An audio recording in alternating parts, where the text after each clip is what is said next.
जी आप लोगों को स्लाइड विजिबल है? Lecture number 7। मैम जी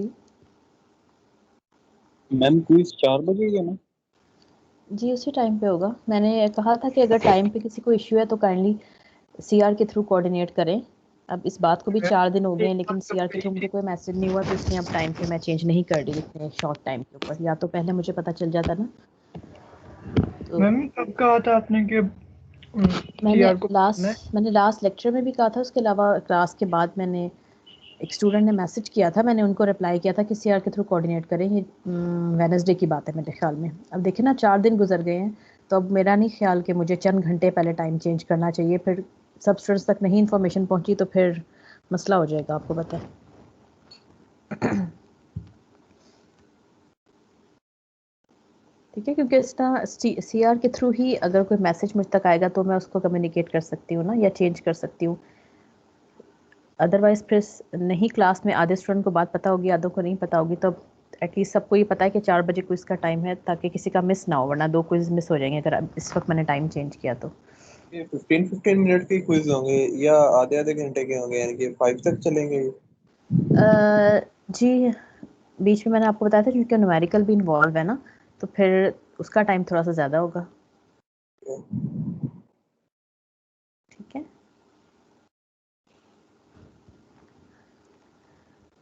चलिए हम फिर आगे लेक्चर स्टार्ट करते हैं।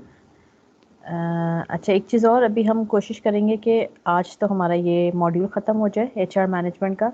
इसके बाद जो क्वालिटी मैनेजमेंट का है होपफुली वो 2 डेज़ में कंप्लीट हो जाएगा।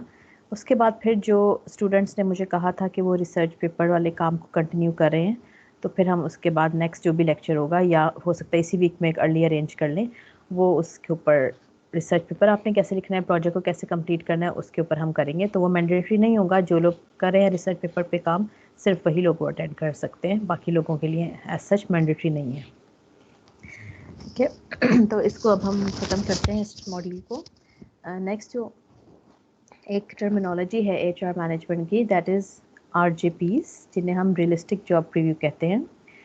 अब रियलिस्टिक जॉब प्रीव्यू क्या टर्म है, वो हमें क्या बताती है? It is a preview of a job that is used in the early stages of a personal hiring that provides both positive and negative information about the job and the company.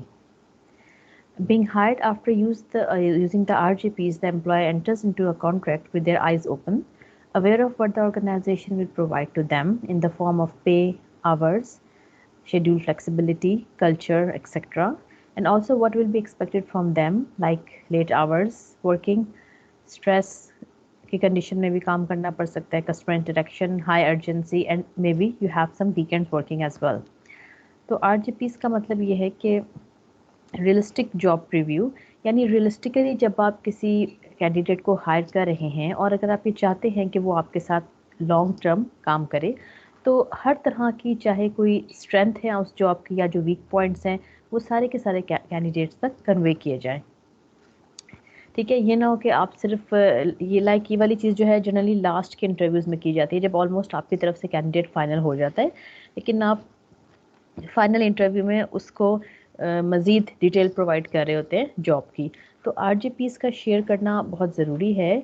Otherwise अगर आप for example सिर्फ अपनी जो particular job है उसकी positive points ही बताते रहेंगे, तो डेफिनेटली हर कैंडिडेट उससे इंस्पायर होकर उसको इस जॉब को यकीनन अडॉप्ट करेगा।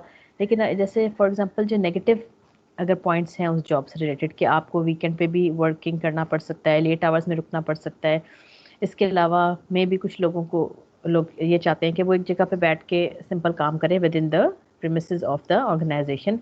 अगर आपको मे बी फील्ड वर्क करना है तो वो इन्फॉर्मेशन भी प्रोवाइड करनी चाहिए, अगर कस्टमर के साथ इंटरेक्शन होना है तो वो भी प्रोवाइड करना चाहिए। इसके अलावा अगर आपके कोई हाई अर्जेंसी है, यानी आपके प्रोजेक्ट्स ऐसे चल रहे हैं जिनकी डेडलाइंस करीब आ रही हैं, तो उस सूरत में आपको बहुत लेट आवर्स या स्ट्रेस की कंडीशन में भी काम करना पड़ सकता है। क्या फ्लेक्सिबिलिटी है शेड्यूल की, या अगर पंक्चुअलिटी बहुत ज़्यादा फोकस करते हैं आपकी ऑर्गेनाइजेशन, तो वो सब कुछ भी प्रोवाइड करना, वो इन्फॉर्मेशन ज़रूरी है। इसी तरीके से बाज़ जगहों पे एसओपीज़ की भी को भी बहुत स्ट्रिक्टली फॉलो करवाया जाता है। तो जो भी पॉजिटिव बातें तो जनरली सब ऑर्गेनाइजेशंस के लोग बताते हैं, लेकिन नेगेटिव बातें बहुत सारे लोग जो हैं वो उस वक्त फॉर द टाइम बीइंग उसको हाइड कर लेते हैं। लेकिन अगर आप वाकई में चाहते हैं कि आपके एम्प्लॉयज़ जो हैं वो आप रिटेन करके रखें, तो उस सिलसिले में ज़रूरी है कि आप नेगेटिव पॉइंट भी कन्वे करें। ठीक है, ऑब्वियसली अगर फिर आपके एम्प्लॉयज़ इन चीज़ों की वजह से, नेगेटिव पॉइंट की वजह से लेटर ऑन आपकी कंपनी को छोड़ के जाते हैं, तो आपको दोबारा से वो सारा का सारा हायरिंग प्रोसेस करना पड़ेगा, जिसमें आपके कॉस्ट भी लगेगी और आपका टाइम भी वेस्ट होगा।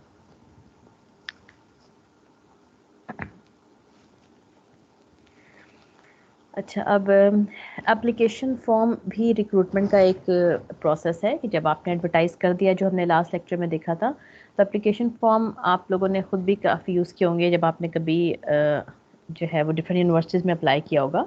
उसी तरीके से आपके जैसे जिसके एप्लीकेशन फॉर्म होते हैं, आपकी जॉब के भी एप्लीकेशन फॉर्म होते हैं। मेनली पर्पस क्या होता है?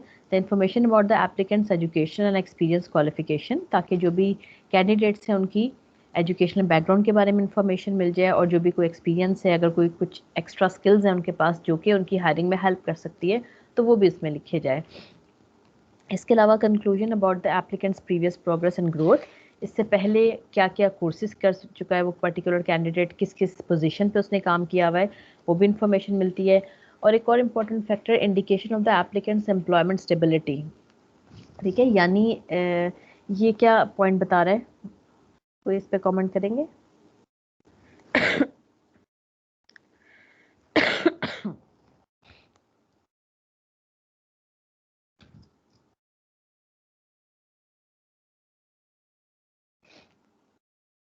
अच्छा, इसका मतलब ये है कि एप्लीकेंट की जो एम्प्लॉयमेंट स्टेबिलिटी है उसके बारे में भी इंफॉर्मेशन मिल जाती है। स्टेबिलिटी का मतलब ये है कि आप जिस कैंडिडेट की बात कर रहे हैं वो अपनी एम्प्लॉयमेंट के को लेकर स्टेबल भी है, यानी ऐसा तो नहीं कि वो बहुत ही फ्रिक्वेंटली अपनी जॉब को स्विच करता है। तो ये आपके जो कैंडिडेट्स हैं या जो भी आपके जिनको आप इंटरेस्टेड है, जिनको आप हायर करना चाह रहे हैं एज एन एम्प्लॉय, उनकी पर्सनैलिटी का पार्ट भी हो सकता है, और मे बी ये भी पॉसिबिलिटी है कि वो किसी जॉब के ऊपर सेटिस्फाई ना हुए हो, या अगर हो गए हो तो मज़ीद बेहतर की तलाश में वो अपनी जॉब को कंटिन्यूसली स्विच करते हो। तो यहाँ से ये भी एक बहुत इंपॉर्टेंट फैक्टर है जो कि आप एप्लीकेशन को देखकर उस पर्टिकुलर कैंडिडेट के बारे में इंफॉर्मेशन ले सकते हैं कि उसमें एम्प्लॉयमेंट स्टेबिलिटी कितनी है। ऐसा तो नहीं कि हो सकता है 2-4 महीने के बाद उसको इस जॉब से बेहतर अपॉर्चुनिटी मिले तो वो इसको भी स्विच कर ले, तो ये इन्फॉर्मेशन भी बहुत इंपॉर्टेंट होती है। इसके अलावा predictions about which candidate is likely to succeed on the job, ये सारी की सारी इन्फॉर्मेशन की बेस पे आप ये देख सकते हैं कि आपका जो कैंडिडेट है वो कितना सक्सेसफुल होगा। कुछ आप प्रेडिक्शंस कर सकते हैं उस जॉब में, और उसमें कितना सीरियस होगा, कितना स्टेबल होके काम करेगा। अच्छा, इसके अलावा जब एप्लीकेशन वगैरह की स्क्रूटनी हो गई, आपने जो टेस्ट भी सब ऑर्गेनाइजेशन नहीं लेती, लेकिन depending upon the type of job बाज़ कंपनीज टेस्ट को भी प्रेफर करती हैं, क्योंकि उनके ख्याल में स्पेशली अगर कुछ टेक्निकल किस्म की जॉब है या इम्पॉर्टेंट जॉब है जिसमें टेक्निकल एक्सपर्टीज़ भी चाहिए, इसके अलावा साथ और रिलेटेड एक्सपर्टीज़ भी चाहिए, स्किल्स भी चाहिए, कम्युनिकेशन स्किल्स भी, और कुछ चैलेंजिंग जॉब्स में जो होती हैं उनसे कैसे डील करेंगे आपके वर्कर्स। तो उस सिलसिले में बहुत सी कंपनीज जो हैं वो एम्प्लॉयमेंट टेस्ट कंडक्ट करवाती है। एम्प्लॉयमेंट टेस्ट की डिफरेंट कैटेगरीज होती हैं। रिटन टेस्ट होते हैं जो कि बेस्ड करते हैं इंटेलिजेंस पे भी, एप्टीट्यूड पे भी। इसके अलावा उस पर्टिकुलर जॉब से रिलेटेड जो नॉलेज है वो कितनी है कैंडिडेट में, वो भी इसमें इंक्लूड होती है। इसके अलावा जो है परफॉर्मेंस सिमुलेशन टेस्ट होते हैं। सेकंड नंबर पे परफॉर्मेंस सिमुलेशन टेस्ट की 2 कैटेगरीज होती है, एक होती है वर्क सैम्पलिंग, और जो दूसरी कैटेगरी है that is assessment centres. Work sampling में एक्चुअली वो वाले टास्क होते हैं जो कि रूटीन के होते हैं।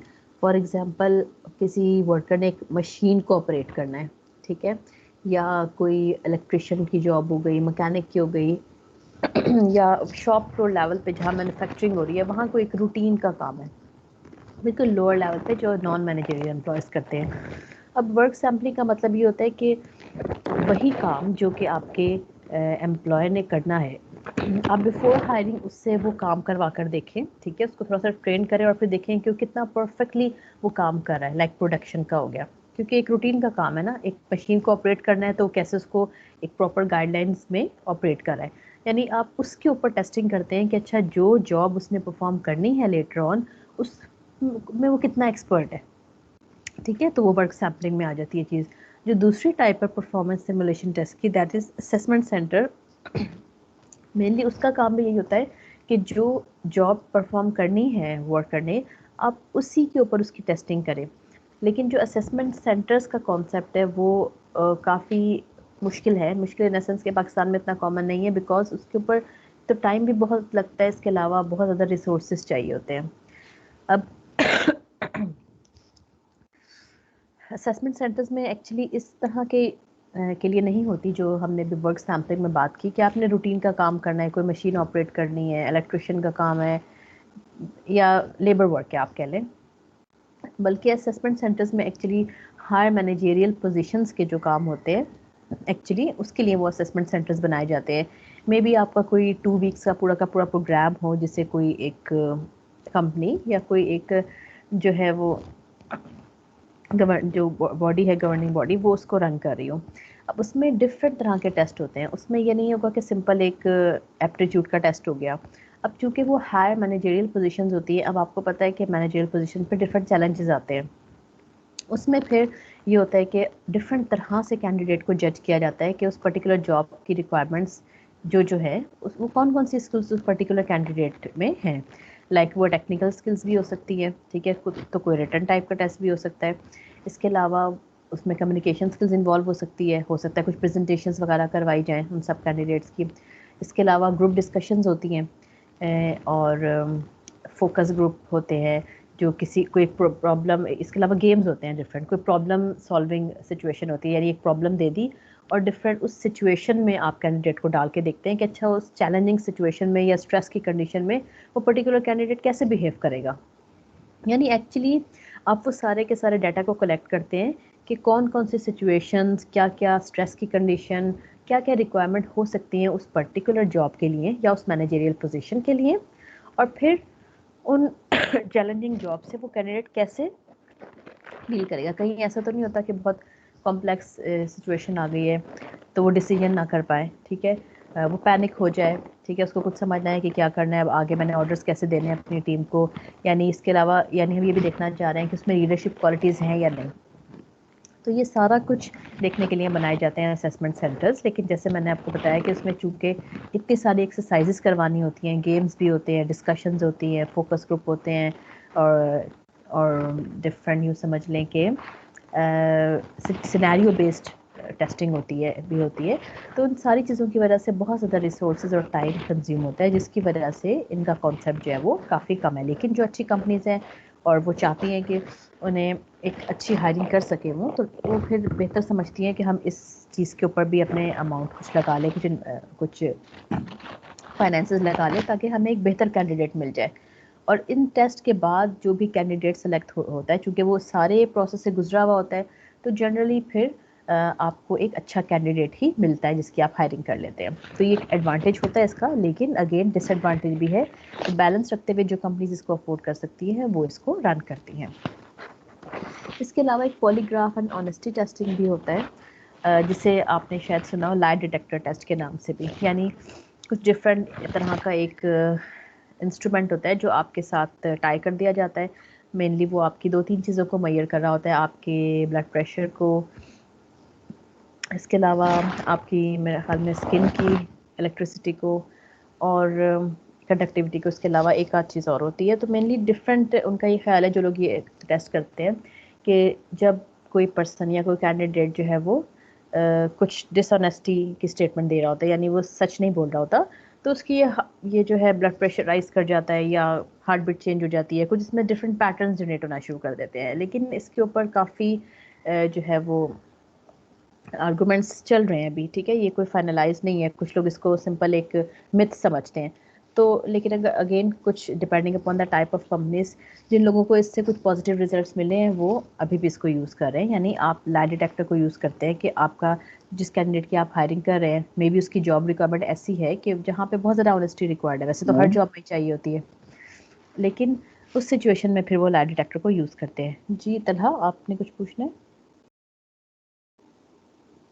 मैंने किस जॉब की सिलेक्शन हो रही है?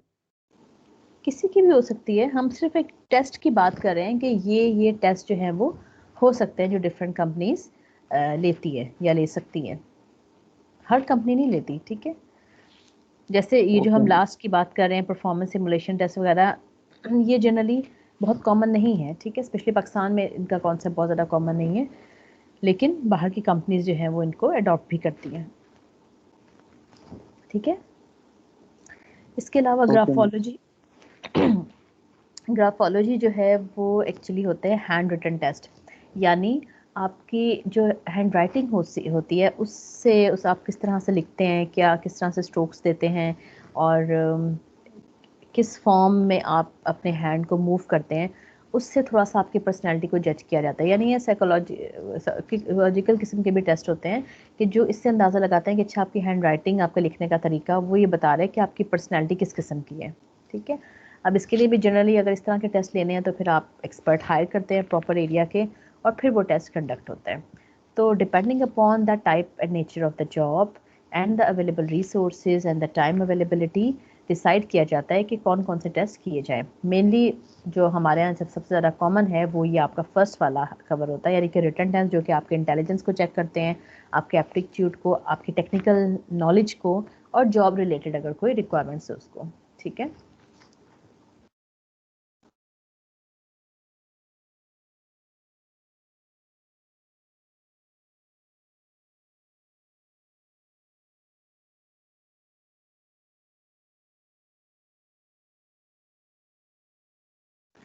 अच्छा, इसके अलावा जब टेस्ट के बाद जो बहुत सेकंड चीज़ कॉमन है, दैट इज़ एन इंटरव्यू। अब इंटरव्यू के डिफरेंट मेथड्स होते हैं, डिफरेंट टाइप्स होती हैं, डिपेंडिंग अपॉन द टाइम कि किस टाइम वो कंडक्ट हो रहा है, आप उसको चूज़ करते हैं। Interview is a procedure that is design to obtain information from a person through oral responses. अब एक्चुअली आप लोगों का अगर रिटन टेस्ट हो गया तो बहुत सारी चीज़ें ऐसी होती हैं जो कि मे बी आप रिटन टेस्ट में ना पूछ सकें या ना आप आइडिया ले सकें, लाइक आपकी कम्युनिकेशन स्किल्स किस तरह की हैं, आपकी बॉडी लैंग्वेज कैसी है, ठीक है, आपकी ओवरऑल पर्सनालिटी कैसी है, बॉडी लैंग्वेज कैसी है, ये सारी चीज़ें आप सिंपल एक रिटन टेस्ट से फाइंड आउट नहीं कर सकते। स्पेशली अगर आपने कोई पब्लिक डीलिंग वाली जॉब है तो आपको नहीं आइडिया होगा रिटन टेस्ट से कि जो पर्टिकुलर कैंडिडेट है वो पब्लिक डीलिंग में कैसा है, ठीक है, उसकी कैसी स्किल्स हैं, कैसे वो बात करेगा, इंटरेक्ट करेगा कस्टमर्स के साथ। तो उस सिचुएशन में ऐसे और या स्पेशली अगर आपने कोई किसी इंस्ट्रक्टर को हायर करना है तो डेफिनेटली वो भी आप टेक्निकल चीज़ों का तो अंदाज़ा कर सकते हैं रिटन टेस्ट से, लेकिन उसकी टीचिंग मेथडोलॉजीज़ कैसे होंगी, क्या वो सही तरीके से स्टूडेंट्स तक कन्वे कर पाएगा किसी कॉन्सेप्ट को या नहीं, तो वो चीज़ें भी आप फिर इंटरव्यू में थोड़ी बहुत जज कर सकते हैं। जो डिफरेंट टाइप्स ऑफ इंटरव्यूज़ होते हैं वो होते हैं सिलेक्शन इंटरव्यू, अप्रेजल इंटरव्यू और एग्जिट इंटरव्यूज़। इसके अलावा किन फॉर्मेट में इंटरव्यू किया जाता है वो आपके स्ट्रक्चर्ड भी हो सकते हैं और अनस्ट्रक्चर्ड भी। जो 3 टाइप्स ऑफ इंटरव्यूज़ हैं उनमें जो फर्स्ट नंबर पे आता है that is selection interview. A selection procedure that is designed to predict future job performance on the basis of applicants' oral responses is actually called the selection interview। यानी ये उस interview की बात हो रही है जो आप हायरिंग के लिए यूज़ करते हैं, यानी आपने टेस्ट वगैरह की फेजेस से गुजार लिया, स्क्रीनिंग हो गई, अब जो आपका इंटरव्यू होगा जिसमें आप ओरल रिस्पॉन्सेज चेक करेंगे फ्रॉम जॉब पर्सपेक्टिव कि वो पर्टिकुलर कैंडिडेट एलिजिबल है या परफेक्ट होगा आपकी इस पर्टिकुलर जॉब के लिए या नहीं, that is called the selection interview. इसमें आप उसकी डिफरेंट चीज़ों को आइडिया ले सकते हैं, उसकी बॉडी लैंग्वेज का भी, उसकी कम्युनिकेशन स्किल्स का भी, या डिफरेंट सिनेरियो देकर उसको वो किस तरह से परफॉर्म करेगा उस पर्टिकुलर सिचुएशन में, ये भी आइडिया ले सकते हैं। इसके अलावा अप्रेजल इंटरव्यू जो दूसरी कैटेगरी है इंटरव्यूज़ की, it is a discussion following a performance appraisal in which supervisor and employer discuss the employee's rating and possible remedial actions। अब ये एक्चुअली अप्रेजल इंटरव्यू जो है वो आपका परफॉर्मेंस एवलुएशन के टाइम की बात हो रही है। यानी जब आप परफॉर्मेंस अप्रेजल करते हैं एम्प्लॉय का, तो जैसे हमने डिस्कस किया था पास्ट में, वो 2 तरह से हो सकता है। या तो आप का एम्प्लॉय ने बहुत अच्छी परफॉर्मेंस दी है, ठीक है, तो वो एक सिचुएशन हो सकती है, और दूसरी उसने बहुत पोरली परफॉर्म किया है, लाइक अगर किसी प्रोजेक्ट पे उसको कुछ टास्क असाइन हुआ था तो वो डेडलाइन उसने मीट नहीं की, या ये है कि पंक्चुअल नहीं रहा, या कोई भी किसी किस्म का भी मसला है कि वो टाइमली अपनी ड्यूटी ठीक से परफॉर्म नहीं कर सका, तो दोनों सिचुएशन में एक अप्रेजल इंटरव्यू किया जाता है। अगर पॉजिटिव परफॉर्मेंस रही है तो उसकी अप्रिसिएशन के लिए, ठीक है, उसको मोटिवेट करने के लिए फर्दर ये वाले काम करने के लिए, या अगर उसके लिए कोई और आप उसको वर्बली अप्रिशिएट करना चाहिए या बोनस की फॉर्म में भी, वो तो एटलीस्ट किया ही जाता है सेपरेटली, लेकिन सिंपल उसको मोटिवेशन लेवल को हाई करने के लिए अप्रेजल इंटरव्यू किया जाता है। दूसरी सिचुएशन में अगर उसकी परफॉर्मेंस ठीक नहीं रही तो बजाय इसके कि आप डायरेक्ट उसके नेगेटिव कमेंट्स लिखें उसकी ACR के ऊपर जो कि उसके पे ज़्यादा बैडली अफेक्ट करे, अप्रेजल इंटरव्यू में आप वर्बली उसको ये बातें बता सकते हैं, उससे इसका कॉज पूछ सकते हैं कि उसकी परफॉर्मेंस अगर ठीक नहीं रही तो क्या प्रॉब्लम था, मे बी उसके कोई पर्सनल इश्यूज हो जिसकी वजह से कंसंट्रेट वो ना कर सका हो, तो आगे फ्यूचर में कैसे उसको कवर करना है, ये सारी की सारी चीज़ें भी आप उस प्रेजेंट इंटरव्यू में बता सकते हैं या डिस्कस कर सकते हैं। जो थर्ड नंबर पे आता है दैट इज़ एग्जिट इंटरव्यू। ये भी कॉमन है, अब काफ़ी कॉमन हो गया है। एक्चुअली इस इंटरव्यू में क्या किया जाता है, it is an interview to elicit information about the job और related matters to the employer, some insight into what's right or wrong about the firm.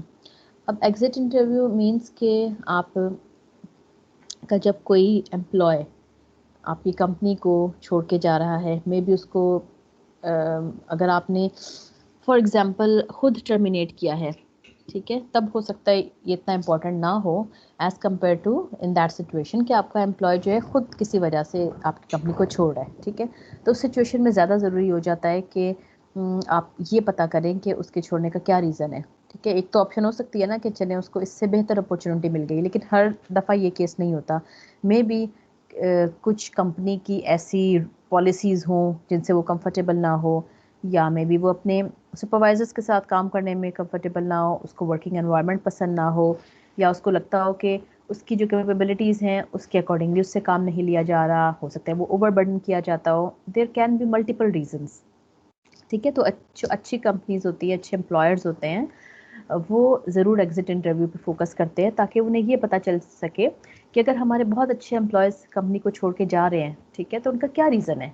हाँ, ऐसा तो नहीं कि कंपनी में कुछ ऐसी चीज़ें हों, ऐसी वीकनेसेस हों जिनको हमें कवर करने की ज़रूरत है, अदरवाइज़ ये चीज़ फिर एक रूटीन में बन जाएगी। आपके एम्प्लॉयज़ आपके कैंडिडेट्स ज्वाइन करेंगे आपकी कंपनी को, लेकिन may be with in a few months वो आपकी कंपनी को छोड़ जाएंगे। तो आपको दोबारा से एक तो हायरिंग का प्रोसेस करना पड़ेगा, ठीक है, टाइम रिसोर्सेज वेस्ट होंगे, एम्प्लॉयज़ को ट्रेन करना पड़ेगा और दोबारा से उनको सब कुछ समझाना पड़ेगा, यानी कि किस तरीके से उन्होंने कंपनी में काम करना है। तो ये इंपॉर्टेंट चीज़ होती है कि अगर आपको ये फील हो रहा है हायर अथॉरिटीज़ को कि जो रिटेंशन रेट है एम्प्लॉयज़ का वो अच्छा नहीं है, ठीक है, वो बहुत जल्दी आपकी एक ऑर्गेनाइजेशन को क्विट कर रहे हैं, तो एग्जिट इंटरव्यू आपको हेल्प कर सकता है उन नेगेटिव पॉइंट्स को हाईलाइट करने के लिए।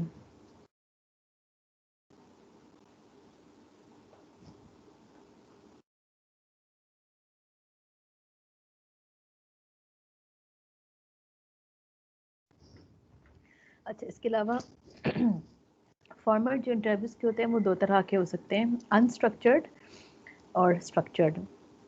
स्ट्रक्चर्ड तो आप लोगों को आइडिया होगा, it is an interview that follow a set of sequence of questions, यानी पहले से डिसाइडेड क्वेश्चंस हैं जो कि इंटरव्यू में होंगे, जो कि बहुत कॉमन है। लाइक आप किसी जॉब पे जाते हैं तो आपसे आपका बैकग्राउंड पूछा जाता है, आपकी क्वालिफिकेशन, एक्सपीरियंस, ठीक है, आपकी परफॉर्मेंस, आपका फेवरेट एरिया वगैरह वगैरह, इस तरह के, या ठीक है, यानी आपके जो एक फिक्स क्वेश्चंस होते हैं, यानी वो स्ट्रक्चर में ऑलरेडी पता होता है, तो जो आपका कैंडिडेट है वो इनके लिए प्रिपेयर होके जाता है। जो अनस्ट्रक्चर्ड या नॉन डायरेक्टिव इंटरव्यू होता है या क्वेश्चंस होते हैं, वो क्या होते हैं, an unstructured conversational style interview in which the interviewer pursues point of interest as they come up in response to questions. यानी एक दफ़ा अगर कुछ सेलेक्टिव क्वेश्चंस हो गए, उसके बाद आप देखें एक अनस्ट्रक्चर्ड क्वेश्चंस के सीक्वेंस को फॉलो किया जा रहा है, यानी ज़रूरी नहीं है कि वो सवाल हर कैंडिडेट से किया जाए। फॉर एग्जांपल अगर किसी कैंडिडेट ने अपने प्रोजेक्ट के बारे में कुछ बताया, ठीक है, उसने किसी प्रोजेक्ट की इन्फॉर्मेशन दी, उस प्रोजेक्ट से रिलेटेड कोई क्वेश्चन हुआ, फॉर एग्जांपल कि अच्छा इसमें आपने कौन सा may be micro controller use किया था, वो माइक्रो कंट्रोलर की इन्फॉर्मेशन देगा, फिर उस माइक्रो कंट्रोलर से रिलेटेड क्वेश्चन होंगे, फिर पूछा जाएगा कि मे बी मज़ीद किस किस एप्लीकेशन में आप इसको यूज़ कर सकते हैं, आपको क्या प्रॉब्लम आया इस प्रोजेक्ट में, आपने उसको कैसे ट्रबल शूट किया, कितना टाइम लगा। यानी ये डिपेंड करता है आपके कैंडिडेट के रिस्पॉन्सेस के ऊपर कि वो एक क्वेश्चन का क्या रिप्लाई कर रहा है, उसके जवाब से फिर आप एक नया क्वेश्चन निकाल लेते हैं, ठीक है, फिर उस जवाब से एक और नया क्वेश्चन निकलते हैं, यानी ब्रांचेस निकलती जाती हैं और इसका फिर आपको कहीं फुल स्टॉप लगा के इसको एंड करना पड़ता है। यानी एक अगर बात स्टार्ट हो गई है, जैसे अभी हमने प्रोजेक्ट की तो उससे रिलेटेड ही क्वेश्चन होते जाएंगे। या फॉर एग्जांपल अगर आप अपने किसी जो आपका कैंडिडेट है वो किसी पास्ट जॉब के बारे में बात करते हैं, आप उससे पूछते हैं कि वो जॉब उसने क्यों छोड़ी, वो उसका रीज़न बताएगा, फिर आप उस रीज़न में से मज़ीद कोई क्वेश्चन निकालेंगे, फिर मज़ीद कोई क्वेश्चन निकलेगा, यानी एक सीरीज़ ऑफ क्वेश्चंस निकलते चले जाएंगे डिपेंडिंग किसकी बेस के ऊपर, कि आपके एक फर्स्ट क्वेश्चन के रिप्लाई की बेसिस के ऊपर। तो इस तरह के जो क्वेश्चन होते हैं वो जनरली अनस्ट्रक्चर्ड की कैटेगरी में आते हैं। अच्छा, टेस्ट के बाद फिर इंटरव्यूज़ हो गए, उसके बाद कुछ कंपनीज बैकग्राउंड इन्वेस्टिगेशन भी करती हैं। बैकग्राउंड इन्वेस्टिगेशन का मतलब यह है कि आपका जो कैंडिडेट है वो पहले जहाँ काम करके आया है, जो उसके सुपरवाइजर रहे हैं, इमीडिएट बॉसेस रहे हैं, जिस कंपनी के साथ वो एसोसिएटेड रहा है, वहाँ से आप थोड़ी सी इन्फॉर्मेशन एक्सट्रैक्ट करने की कोशिश करते हैं, जो कि आपके फॉर्मर एम्प्लॉयज़ हो सकते हैं, यानी आपकी कंपनी ज्वाइन करने से पहले उसने जहाँ पे काम किया है, ठीक है। इसके अलावा करंट सुपरवाइजर्स, या अगर अभी उसने जॉब नहीं छोड़ी तो अभी उसके इमीडिएट बॉसेस कौन से हैं, ठीक है, वहाँ उनसे डिस्कशन की जा सकती है। वेरीफाइंग एजुकेशनल अकॉम्प्लिशमेंट, इसके अलावा उसने अगर जो भी उसके एजुकेशनल बैकग्राउंड है, ठीक है, उसको आप वेरीफाई करवा सकते हैं। अगर वो उसने कुछ क्लेम किया है कि मैं मेरा बेस्ट प्रोजेक्ट था या मैं गोल्ड मेडलिस्ट था, तो इस तरह की चीज़ें को आप वेरिफिकेशन कर सकते हैं अगर करना चाहें तो। इसके अलावा रिटन रेफरेंसेस होते हैं जो कि बहुत से कैंडिडेट अपनी सीवी में लिखते हैं, यानी वो पर्सन्स होते हैं जिन्हें आप जो आपके कैंडिडेट को बहुत अच्छी तरह से जानते हैं। तो मोस्टली वो आपको पॉजिटिव कमेंट्स ही देते हैं, लेकिन अगेन आप अगर फर्दर कोई इन्फॉर्मेशन जो आपको एम्प्लॉयर से अपने एम्प्लॉयर से जो कैंडिडेट है, एम्प्लॉयर तो भी नहीं बना, उससे नहीं मिली, वो आप इन चारों में से किसी से भी अचीव कर सकते हैं डिस्कशन करके। अच्छा, इसके अलावा एम्प्लॉय की ओरिएंटेशन कब होगी? जब आपने फाइनली ये सारी की सारी स्क्रीनिंग करने के बाद, टेस्ट भी हो गया, इंटरव्यू हो गया, आपने सिलेक्शन कर ली है, मेडिकल टेस्ट वगैरह जो भी उसके हो रहे हैं, साइकोलॉजिकल टेस्ट, वो सब कुछ हो चुके हैं। तो इसका मतलब है अब जो कैंडिडेट है, अब आप उसके लिए एम्प्लॉय का वर्ड यूज़ कर सकते हैं, आपने उसको हायर कर लिया है और उसने भी आपको कंपनी को ज्वाइन कर लिया है। तो एम्प्लॉय की ओरिएंटेशन का मेन पर्पज़ क्या होता है? It is actually a procedure for providing new employees with basic background information about the firm, ताकि जो आपके एम्प्लॉयज़ हैं उन्हें आप अपनी कंपनी के बारे में कुछ बेसिक इन्फॉर्मेशन प्रोवाइड करें, जो कि उनको हेल्प आउट करेगी लेटर ऑन काम करने में। अब ओरिएंटेशन में क्या कुछ हो सकता है? इन्फॉर्मेशन ऑन एम्प्लॉय बेनिफिट्स, यानी एम्प्लॉय को क्या क्या बेनिफिट्स अवेलेबल है, कौन कौन सी फैसिलिटीज़ हैं जिनसे वो एडवांटेज ले सकता है। पर्सनल पॉलिसीज़, इसके अलावा क्या पॉलिसीज़ हैं, क्या रूल्स एंड रेगुलेशन है जो कि उनको फॉलो करने होंगे। डेली रूटीन क्या होगा, अराइवल टाइम क्या है, ठीक है, पंक्चुअल कितना होना ज़रूरी है, कितनी फ्लेक्सिबिलिटी अवेलेबल है, मे बी आधे एक घंटे की हो सकता है फ्लेक्सिबिलिटी अवेलेबल हो सकता है बहुत रिजिड हो आप टाइम के मामले में, आप तो नहीं, कंपनी कहना चाहिए क्योंकि कंपनी के रूल्स होंगे। कंपनी ऑर्गेनाइजेशन एंड ऑपरेशन, यानी आपकी जो कंपनी है उसके नॉर्मल ऑपरेशंस क्या रन होते हैं और वो पर्टिकुलर एम्प्लॉय उसमें किस तरह से कंट्रीब्यूट करेगा, वो इन्फॉर्मेशन प्रोवाइड की जाती है। इसके अलावा सेफ्टी मेजर्स एंड रेगुलेशंस, क्या क्या सेफ्टी मेजर्स इन्वॉल्व है, कोई अगर इमरजेंसी सिचुएशन आ जाए तो उसने कैसे उससे डील करना है, ये वाली चीज़ें भी बताई जा सकती है। इसके अलावा फैसिलिटीज़ टूर, यानी ओवरऑल आप एक टूर कराएंगे पूरी कंपनी का, लोगों से मिलवाएंगे, डिफरेंट डिपार्टमेंट के हेड से इंटरेक्शन होगा, और एक तरह का आपको, ताकि लोगों का पता चले और ये पता चले कि अगर आपने फॉर एग्जांपल कोई काम है, लाइक इस्टेब्लिशमेंट का कोई काम है, कोई फाइनेंस का काम है, कोई और सर्विसेज का काम है, तो आपने किससे कोऑर्डिनेट करना है, ठीक है। तो वैसे तो टाइम टू टाइम आपको ये चीज़ें पता चलती जाती हैं, लेकिन एक टूर ज़रूर करवाया जाता है, जैसे आप लोगों की भी ओरिएंटेशन हुई थी। अब जाहिर है आपने हर लैब वगैरह में काम तो करना है, लेकिन फर्स्ट डे के ऊपर just to familiarize you with the institute, आपका एक टूर किया जाता है, आपको डिफरेंट लैब्स दिखाई जाती है, डिपार्टमेंट्स दिखाए जाते हैं, लाइब्रेरी वगैरह, मेस, इन सब चीज़ों से, ताकि आपको एक तरह से you can feel some comfortable feeling at that time, ठीक है, कि आप आगे इसका पार्ट बनने जा रहे हैं। अच्छा, इसके अलावा ट्रेनिंग, जब आपका वर्कर कैंडिडेट ने ज्वाइन कर लिया आपके ऑर्गेनाइजेशन को, यानी अब वो आपका एक प्रॉपर एम्प्लॉय बन चुका है, ठीक है। इसके अलावा फिर इस फेज़ में ज्वाइन करने के बाद लेटर ऑन या मे बी इमीडिएट आपको ट्रेनिंग की भी ज़रूरत पड़ सकती है, डिपेंड करता है कि आपसे किस किस्म का टास्क जो है वो रिक्वायर्ड है, ठीक है। तो अगर आप के जो एम्प्लॉयज़ हैं वो ऑलरेडी ट्रेन हैं, यानी एक्सपीरियंस हैं उस पर्टिकुलर काम जो उन्होंने भी करना है, वो पहले से भी वो काम कर चुके हैं, ठीक। तो तो मे बी फ़ौरन उनको ट्रेनिंग की ज़रूरत ना हो, लेकिन अगर वो बिल्कुल फ्रेश हैं और उन्होंने किसी सेंसिटिव चीज़ के ऊपर काम करना है तो आपको उनकी ट्रेनिंग करवानी पड़ेगी, ठीक है। और वो इनिशियल ट्रेनिंग भी हो सकती है, मे बी कुछ टाइम के बाद भी आप वो ट्रेनिंग करवा सकते हैं। तो मेनली पर्पस क्या होता है, ये चीज़ें आपको फिर हेल्प आउट करती है आपके परफॉर्मेंस मैनेजमेंट में, ठीक है। The process employers use to make sure employers are working towards organization goals, यानी मेनली स्ट्रेटेजिक कॉन्टेक्स्ट क्या है ट्रेनिंग का, ताकि अगर आपको लग रहा है कि आपके एम्प्लॉयज़ जो है वो अपना बेस्ट नहीं दे पा रहे या वो उस तरह से कंट्रीब्यूट नहीं कर पा रहे ऑर्गेनाइजेशन गोल के लिए जिस तरह उन्हें करना चाहिए, तो सिचुएशन में भी आप ट्रेनिंग अरेंज करवाते हैं डिपेंडिंग अपॉन द रिक्वायरमेंट। अच्छा, ये सिंपल बताया गया है कि आपने मेनली ट्रेनिंग की नीड्स किस वजह से होती है कि पहले आप देखते हैं कि आपके ऑर्गेनाइजेशन के गोल क्या हैं, ठीक है। उस गोल को अचीव करने के लिए आपको कौन कौन से टास्क परफॉर्म करने हैं, उन टास्क के लिए एम्प्लॉय से आपको क्या बिहेवियर एक्सपेक्ट करते हैं कि वो किस तरह की परफॉर्मेंस दे, और उस बिहेवियर की परफॉर्मेंस अगर आपका एम्प्लॉय नहीं दे पा रहा, उसमें कुछ डेफिशिएंसीज हैं, तो उन डेफिशिएंसीज को कम करने के लिए फिर आप देखते हैं कि कौन कौन सी स्किल्स, नॉलेज या एबिलिटीज़ हैं जो कि मैं अपने एम्प्लॉय में देखना चाहता हूँ, ठीक है। फिर उसको देखते हुए आप एक ट्रेनिंग नीड को आइडेंटिफाई करते हैं, ठीक। अच्छा, अब ट्रेनिंग्स जो है वो डिफरेंट तरह की होती हैं, ऑन द जॉब ट्रेनिंग भी होती हैं, इसके अलावा ऑफ द जॉब ट्रेनिंग भी होती हैं। ऑन द जॉब ट्रेनिंग जैसे कि इसके नाम से ऑब्वियस है कि जो एक्चुअली आप जिस प्रेमिसेस में काम करें, जिस कंपनी के, वहीं पे ट्रेन किया जाए। लाइक आपके कोई इक्विपमेंट है, उसको आपने कैसे रन करना है, कोई मशीन है उसको आपने कैसे ऑपरेट करना है, तो जो ऑलरेडी वहाँ पे लोग काम कर रहे हैं आपके ग्रुप में, आपके सीनियर, वो आपको ट्रेन कर देते हैं ऐसे सिचुएशन में, ठीक है। या आपको एक मैनुअल दे दिया जाता है जिसको पढ़ के आप खुद थोड़ी सी नॉलेज लेते हैं और बाकी आपके सुपरवाइज़र आपको हेल्प करते हैं। यानी जहाँ आप काम कर रहे हैं, जिस जॉब पे काम कर रहे हैं, वहीं पे आपकी उसकी ट्रेनिंग होती है। ऑफ द जॉब ट्रेनिंग का मतलब ये है कि मे बी आपको उस जो इमीडिएट वर्क प्लेस है वहाँ पे आपकी ट्रेनिंग ना हो, ठीक है।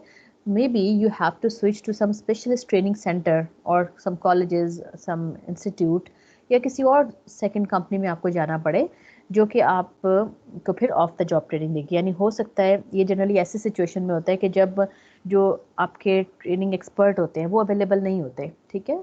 तो बजाय इसके कि वो हर जगह जा जाके डिफरेंट कंपनीज में ट्रेनिंग दे, एक सेटअप कर लिया जाता है। लाइक कोई इक्विपमेंट है, उस इक्विपमेंट को डिफरेंट कंपनीज ने परचेज़ किया है, तो अब उस इक्विपमेंट से रिलेटेड ट्रेनिंग जो है वो उसकी परचेजिंग का पार्ट होता है, ठीक। यानी जो भी लोग इस इक्विपमेंट को परचेज़ कर रहे हैं उनके लिए एक स्पेशल ट्रेनिंग अरेंज की जाएगी, और वो सारे के सारे लोग फिर उस पर्टिकुलर सप्लायर या जो भी वेंडर है उसके पास जाते हैं और वो उस मशीन को ऑपरेट करने की ट्रेनिंग प्रोवाइड करते हैं।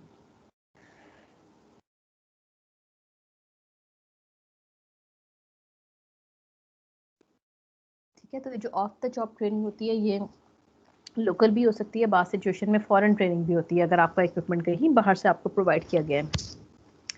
इसके अलावा और डिफरेंट तरह की ट्रेनिंग होती है, ज़रूरी नहीं कि आपके इक्विपमेंट से रिलेटेड ही होगी, किसी मशीन से रिलेटेड होगी। मे बी फॉर एग्जांपल अगर आप की प्रमोशंस ड्यू है, फॉर एग्जांपल आपने किसी हाई एग्जीक्यूटिव पोस्ट को ज्वाइन करना है लेटर ऑन अगले 1 आध साल में, तो उससे रिलेटेड भी स्पेशल ट्रेनिंग्स होती हैं। जैसे हमने पहले भी डिस्कस किया था कि ठीक है, आप फिलहाल टेक्निकल काम तो कर रहे हैं, आप एक टीम का पार्ट हैं, ठीक है, लेकिन लेटर ऑन जब आपने एक मैनेजरियल पोजीशन लेनी है तो हो सकता है आप में वो स्किल्स वो ना हो जो कि उस जॉब की रिक्वायरमेंट है, जो कि ज़्यादा मैनेजरियल स्किल्स होती हैं। क्योंकि जब आप एज अ टीम मेंबर काम कर रहे होंगे तो डेफिनेटली आप लोअर लेवल पे काम कर रहे हैं ना, it means your technical skills are more important. जो आपने हायर लेवल ऑफ मैनेजमेंट को अप्रोच करना है, then your technical skills become less important as compare to your managerial skills, ठीक है। या जिसे हमने क्या वर्ड यूज़ किया था, एक conceptual skills, yes, conceptual skills become more important. तो उसके लिए फिर स्पेशल ट्रेनिंग कराई जाती है, मैनेजमेंट कोर्स होते हैं, आपको डिफरेंट सिचुएशन दी जाती है कि अच्छा इस पर्टिकुलर सिचुएशन में as a manager, as a higher executive आप कैसे बिहेव करेंगे, उससे रिलेटेड डिफरेंट एक्सरसाइजेज होती हैं। जैसे हमने भी पीछे बात की थी ना असेसमेंट सेंटर्स की, कुछ कुछ उससे मिलती जुलती चीज़ होती है, लेकिन डेफिनेटली वो उसमें और इसमें ये डिफरेंस है कि वो तो आप एक कैंडिडेट की हायरिंग के लिए यूज़ कर रहे होते हैं। ऑफ द जॉब ट्रेनिंग जो होगी वो डेफिनेटली आपके एम्प्लॉयज़ हैं और आपको ऑलरेडी पता है कि उन्होंने प्रोमोट होना है, आप इसलिए उनको ट्रेन कर रहे हैं, प्रिपेयर कर रहे हैं। ठीक।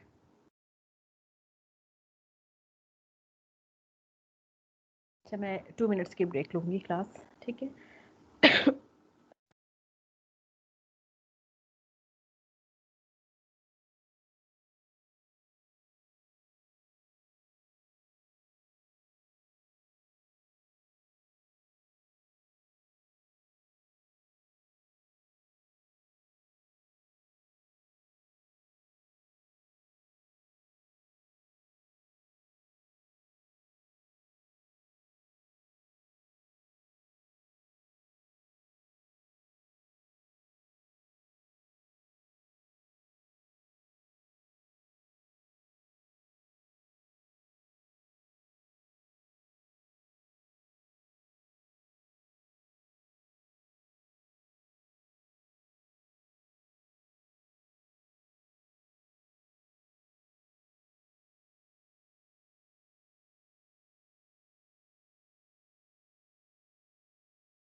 जी, नेक्स्ट जो हम बात करेंगे that is about performance management system. अब जब आपके एम्प्लॉयज़ आपकी कंपनी में काम करते हैं टुवर्ड्स ऑर्गेनाइजेशनल गोल, तो डेफिनेटली परफॉर्मेंस मैनेजमेंट सिस्टम एक इम्पॉर्टेंट एरिया है जो कि आपके एम्प्लॉय के ऊपर अफेक्ट करता है, ठीक है, जो जिसकी बेस पे आप एम्प्लॉयज़ की प्रमोशंस करते हैं या उनकी इवन टर्मिनेशंस भी की जाती हैं। मेनली पर्पस क्या होता है परफॉर्मेंस अप्रेजल का, कि आप अपने एम्प्लॉय की करंट या पास्ट की परफॉर्मेंस को मेजर करें relative to his own performance standard, यानी जो कुछ आप उनसे एक्सपेक्ट कर रहे थे, ठीक, अब किस हद तक उन्होंने अपने स्टैंडर्ड को अचीव किया है उसके लिए उस परफॉर्मेंस अप्रेजल की जाती है। And it is the process the employers use to make sure that the employees are working towards organizational goal. ये करना इसलिए ज़रूरी है ताकि आप ये मेक श्योर कर सकें कि जो भी आपके एम्प्लॉयज़ हैं वो जो भी काम करें क्या वो आपके ऑर्गेनाइजेशनल के गोल में किसी तरीके से कंट्रीब्यूट कर रहा है या नहीं, ठीक।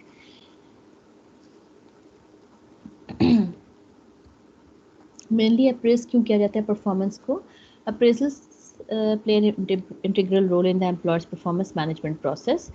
एक तो इससे क्या होगा, it will help in correcting deficiencies and reinforce things done correctly, यानी अगर आपके जो एम्प्लॉय हैं वो सही परफॉर्मेंस नहीं दे रहे हैं, उनमें कुछ डेफिशिएंसीज हैं, तो वो आप हाईलाइट करें, उन तक कन्वे करें। इसके अलावा एम्प्लॉयज़ की जो स्ट्रेंथ हैं, वीकनेसेस हैं, जो कि हेल्प करेंगी उनके कैरियर प्लानिंग में, कि अगर उन्हें किसी ट्रेनिंग की ज़रूरत है तो आप वो उन्हें करवाएं, ठीक है। अगर वो अच्छा परफॉर्म कर रहे हैं तो आपको लगे तो हो सकता है कि उनकी प्रमोशन, अर्ली प्रमोशन भी की जा सकती हैं, ठीक है, या उन्हें ज़्यादा रिस्पॉन्सिबिलिटी का काम दिया जा सकता है। इसके अलावा इन्हीं की बेस के ऊपर, अप्रेजल्स की बेस पे आपके जो एम्प्लॉयर्स हैं वो आप अपने यूज़ करते हैं इनको सैलरी रेजेस के लिए, यानी उसकी पे इंक्रीमेंट लेकर आना है या नहीं लेकर आना, कुछ एक्स्ट्रा फैसिलिटीज़ देनी है या नहीं देनी, ये सारी की सारी चीज़ें लिंक्ड होती हैं आपकी परफॉर्मेंस अप्रेजल सिस्टम के साथ। अब डिफरेंस अप्रेजल के मेथड्स हैं, कुछ 3-4 मेथड्स हम यहाँ पे देखते हैं। One is called the graphic rating scale, ठीक है। It is a scale that list a number of trades and a range of performance for each that is used to identify the score that best describes an employee's level of performance for each trade. इस किस्म का जो appraisal method होता है उसमें सबसे पहले तो कुछ ट्रेड्स या कुछ करैक्टरिस्टिक आइडेंटिफाई किए जाते हैं, ठीक, और फिर हर एम्प्लॉय को जज किया जाता है कि उस पर्टिकुलर ट्रेड में वो कैसा है, ठीक है। जैसे इसकी मैं आपको दिखाती हूँ फिगर, ये शायद अभी आपको विजिबल ना हो, इसको आपने जूम करके देखना है।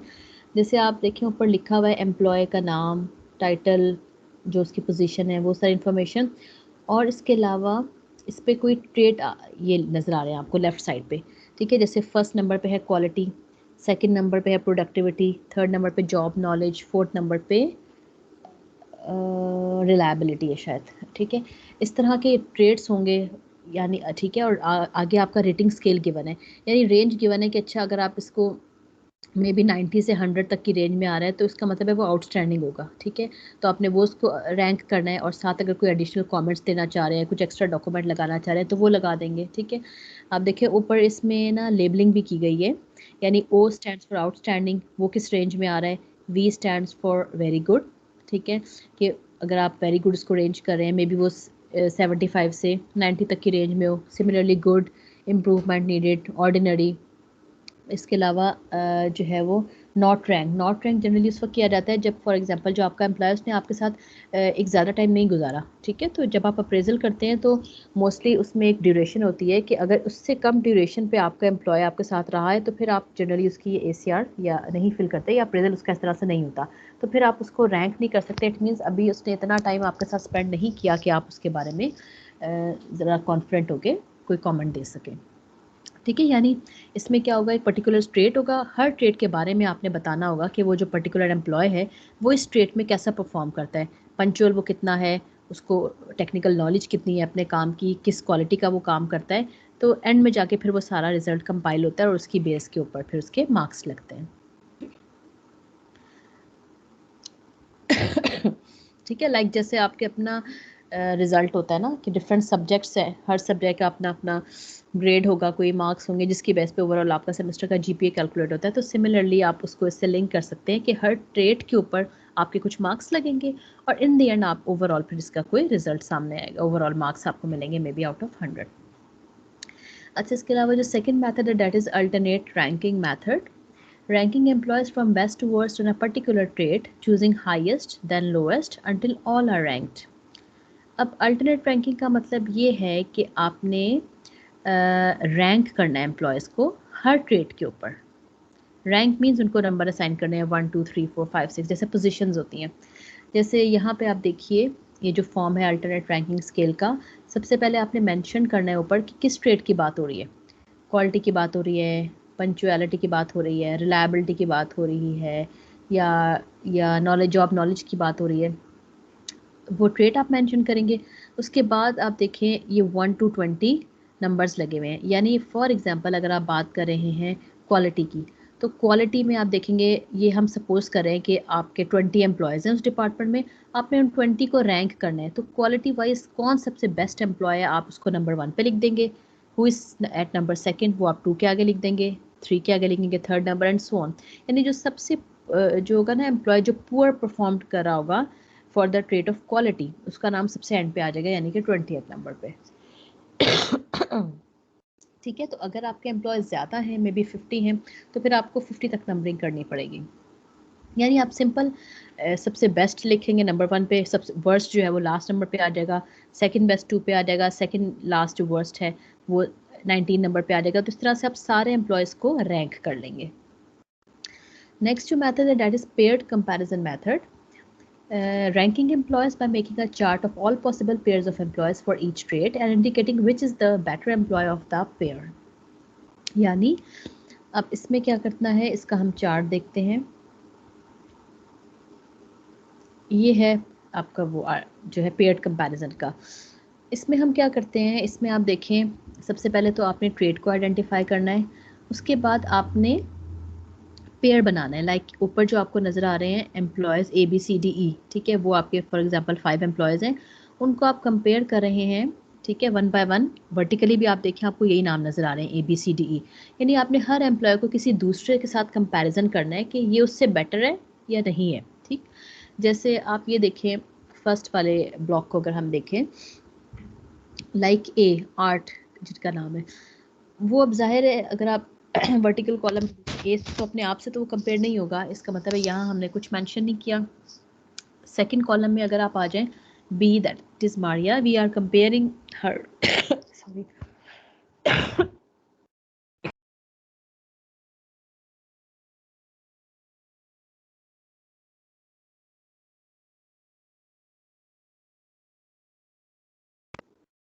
जी, we are comparing her with a candidate sorry employ यानी कि आर्ट।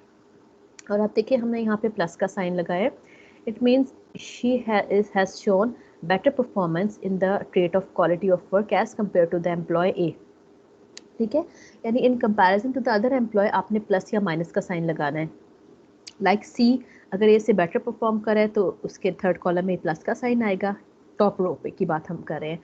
और अगर ये बेटर परफॉर्म नहीं करा, ए ज़्यादा बेटर परफॉर्म करा है, तो फिर यहाँ माइनस साइन आ जाएगा। जैसे कि आप ये डी वाला कॉलम देखें, डी वाले कॉलम में फर्स्ट रो में आपको नेगेटिव साइन नज़र आ रहा है। इसका मतलब है ये जिस ट्रेड की हम बात कर रहे हैं क्वालिटी ऑफ वर्क, इसमें डी ए से ज़्यादा अच्छा परफॉर्म नहीं कर रहा, इसलिए हमने माइनस साइन लगाया, यानी A is performing better in this particular trait as compare to D employ.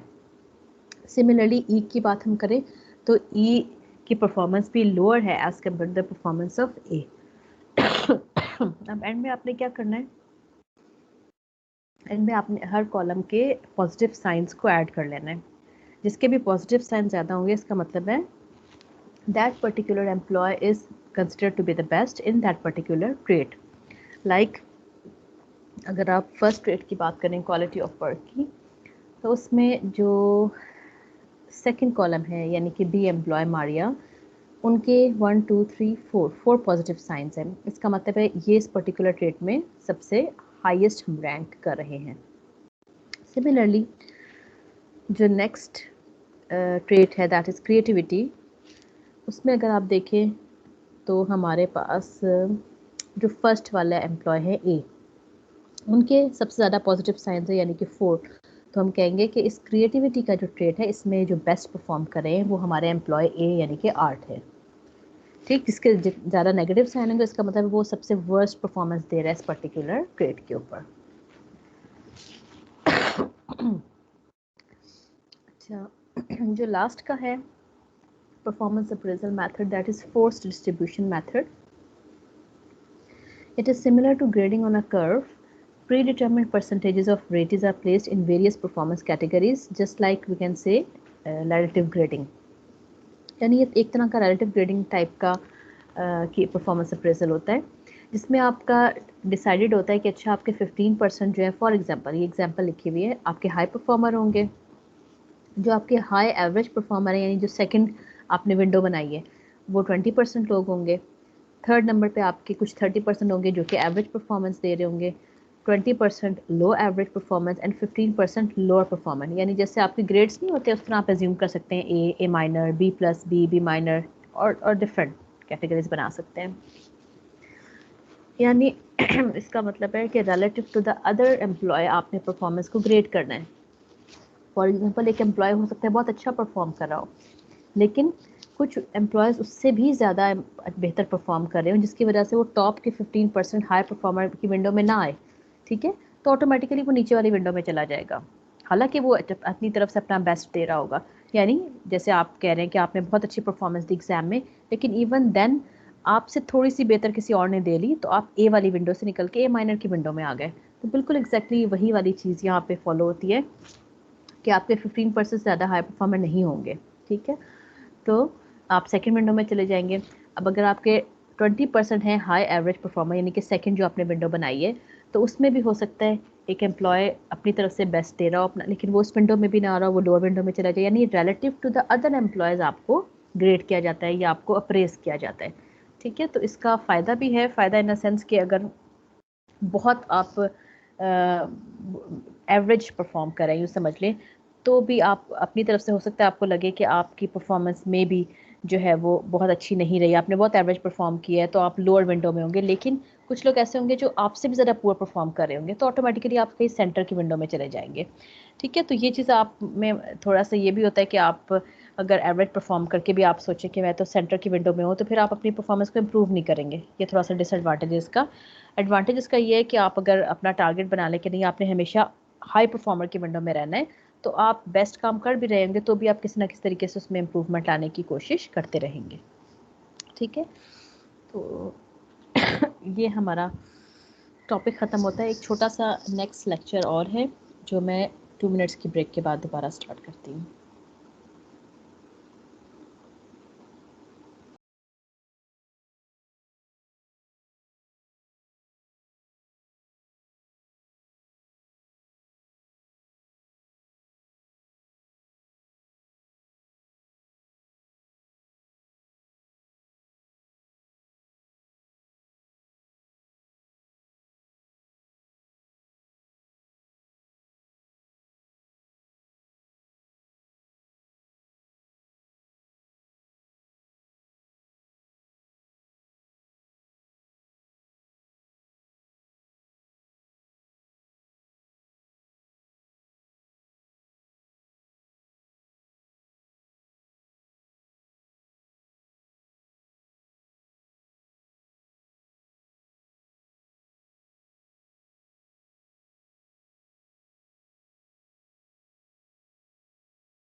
जी, जो लास्ट हम लोगों का टॉपिक है एचआर का, that is about motivation. Motivation के ऊपर हम पहले भी बहुत सी बातें कर चुके हैं एम्प्लॉयज़ के पर्सपेक्टिव में कि ऑर्गेनाइजेशन के गोल अचीव करने के लिए हमारे एम्प्लॉयज़ का मोटिवेटेड होना कितना ज़रूरी है। ठीक है, अगर मोटिवेशन नहीं होगी तो फिर कभी भी वर्कर इफेक्टिवली अपना बेस्ट नहीं दे पाएगा। अच्छा, अब मोटिवेशन के लिए क्या चीज़ है, क्या मोटिवेशन, हम किस तरह इसको डिफ़ाइन करेंगे? The psychological forces acting on an individual that determine the direction, effort and persistence is actually make up motivation. Direction क्या होगी? It is a possible behavior that individual could engage in. Effort, how hard the individual will work, and persistence, whether the individual will keep trying or give up. ठीक, यानी आपका employ जो है वो कितना कितना यूँ समझ लें एंगेज्ड है अपने रिक्वायर्ड बिहेवियर के लिए, जो उससे एक्सपेक्ट किया जा रहा है, वो उसका उसमें कितना इन्वॉल्व होकर अपनी आउटपुट शो कर रहा है। ठीक है, और इसके अलावा वो कितने, how hard the individual will work, अपने काम को अचीव करने के लिए वो अपनी बेस्ट परफॉर्मेंस दे रहा है या नहीं दे रहा, या अपनी फुल एनर्जी लगा रहा है या नहीं लगा रहा। और साथ में एक और चीज़ क्या है कि परसिस्टेंस वो कितना है। ऐसा तो नहीं कि वो कुछ टाइम बहुत ज़्यादा इन्वॉल्व होकर अपना काम करता है, लेकिन उसके बाद अगर कोई प्रॉब्लम आती है या कोई हार्ड टाइम आता है तो वो गिव अप कर देता है। ठीक है, तो एक अच्छा एम्प्लॉय, या ये कह लें कि एक फुली मोटिवेटेड एम्प्लॉय कौन सा होगा, जो कि अपना रिक्वायर्ड बिहेवियर भी देगा। ठीक है, उसमें अपनी full energy for hard work incorporate करेगा, plus he will keep on trying even in the conditions of stress और चैलेंजिंग प्रॉब्लम्स एज वेल। ठीक है, explains why people behave the way they do in organization। ठीक, mainly motivation का factor जो है वही ये हमें बताता है कि आपके एम्प्लॉयज़ कितना इन्वॉल्व होके या कितना सेटिस्फाई हैं अपनी जॉब से, जो वो अपनी बेस्ट परफॉर्मेंस दे रहे हैं या नहीं दे रहे हैं। मोटिवेशन जो है उसको हम दो कैटेगरीज में डिवाइड करते हैं, intrinsic motivation and extrinsic motivation. Intrinsic motivation is the behavior that is performed for its own sake. The source of motivation that comes from actually engaging in the behavior, or the sense of accomplishment and achievement derived from doing the work itself. यानी intrinsic motivation कौन सी होती है, जो कि आपके अपनी performance में होती है। ठीक है, यानी आप जब काम कर रहे होते हैं उसमें आप इतना इन्वॉल्व होते हैं, आप इतना एंजॉय कर रहे होते हैं कि आप अपनी फुल एफर्ट, फुल एनर्जी उसमें लगा देते हैं। ठीक है, यानी ये इंटरनल होता है। इंट्रिंसिक मीन्स ये आपकी इंटरनल सेटिस्फेक्शन होती है। आप वो काम करते हैं तो आपको एक सेंस ऑफ अकम्पलिशमेंट मिलती है, आपको खुशी महसूस होती है वो काम करके, आपको लगता है आपकी अपनी ग्रोथ हो रही है क्योंकि आप उसमें फुली इन्वॉल्व होते हैं। It means it comes with in your self. ठीक है, जो आपके अपने अंदर से आती है, आपको खुद तसल्ली देती है, खुद सेटिस्फेक्शन देती है, या एक सेंस ऑफ अकम्पलिशमेंट या अचीवमेंट मिलती है आपको। Extrinsic motivation, behavior that is performed to acquire some material or social reward or to avoid punishment. The source of motivation is the consequences of the behavior and not the behavior itself. Extrinsic motivation जो है वो थोड़ा सा हम इसको link करते हैं materialistic चीज़ों के साथ या रिवॉर्ड के साथ। यानी अगर आप अच्छी परफॉर्मेंस दे रहे हैं तो आपके जहन में ये है कि आपको एज अ रिटर्न कुछ मिलेगा, या तो आपकी पे राइज होगी, ठीक है, या आपको कुछ एक्स्ट्रा पर्क्स मिलेंगे, प्रिविलेजेस मिलेंगे, आपको मे बी एक्स्ट्रा अथॉरिटी मिल जाए, कोई ज़्यादा हाई लेवल का काम मिल जाए, डिसीजन पावर मिल जाए, या आपकी प्रमोशन हो जाए। ठीक, आपको बेस्ट परफॉर्मर का अवार्ड मिल जाए, आपको कोई और किसी किस्म का अवार्ड मिल जाए, ठीक, बोनस मिल जाए कोई। दूसरी चीज़ ये हो सकती है कि आप परफॉर्मेंस अच्छी दे रहे हैं। एक्सट्रिंसिक मोटिवेशन आपके लिए ये है कि आपने इसलिए अपने काम को अच्छे तरीके से करना है ताकि आपको पनिशमेंट ना दी जाए। ठीक है, या ये कह लें कि आपसे वो पर्टिकुलर रिस्पॉन्सिबिलिटी ले ना ली जाए अगर आप अच्छा परफॉर्म नहीं करेंगे तो। यानी ये थोड़ा सा हम इसको लिंक करते हैं एक तो एक्सटर्नल फैक्टर के साथ, ठीक है, दूसरा ये हम इसको थोड़ा सा टेंजिबल फैक्टर्स के साथ लिंक करते हैं। यानी आप किसी चीज़, कोई आपका टारगेट है, उस टारगेट को अचीव करने के लिए आप मोटिवेटेड है, अपने आप को मोटिवेट कर रहे हैं कि मैंने ये टास्क कंप्लीट करना है, विद इन द डेडलाइन करना है। ठीक है, intrinsic mean it comes from with in, जो आपके अंदर से आ रही होती है, जो आपको ये लग रहा होता है कि आपको खुद सेटिस्फेक्शन दे रही होती है, आप खुद एंजॉय कर रहे होते हैं अपने काम को, वो वाली मोटिवेशन होती है। एक्सट्रिंसिक जो होती है वो आपकी मटीरियलिस्टिक या फिजिकल या टेंजिबल चीज़ों के लिए होती है, या ये कह लें for the sake of something to acquire some material और सम सोशल रिवॉर्ड। अब जो आपकी इंडिविजुअल मोटिवेशन होती है वो डिफरेंट सोर्सेज उसके साथ इन्वॉल्व होती हैं। आपके अपने पर्सनल कैरेक्टरिस्टिक भी हो सकते हैं, इसके अलावा आपकी नेचर ऑफ जॉब भी हो सकती है, प्लस नेचर ऑफ ऑर्गेनाइजेशन भी हो सकते हैं।